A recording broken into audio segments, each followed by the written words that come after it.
চারিদিকে তো একদম হৈ হৈ পড়ে গেছে। খবরটা পেয়েছেন তো?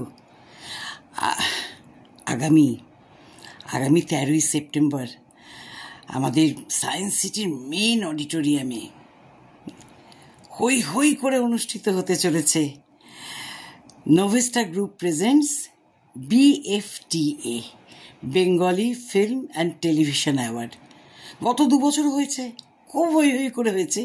এবার আরও বিরাট সিজন 3, মানে ভিড়ে ভিড়, সবাই ছুটছে দেখতে আসবে বলে। আসবেন তো? আপনাকে বলছি অবশ্যই আসবেন। আমি থাকবো, আমি আছি, আরও অনেকে আছে। সেদিন একটা ভালো সন্ধে আমরা সবাই মিলে উপভোগ করব। 13ই সেপ্টেম্বর সায়েন্স সিটি মেন অডিটোরিয়ামে। আচ্ছা, আপনারা কিন্তু টিকিটটা বুক মাই শো থেকেও নিতে পারেন, তাহলে সুবিধা হবে আপনাদের আর কি। তাহলে ওই দিন দেখা হচ্ছে, চলে আসুন।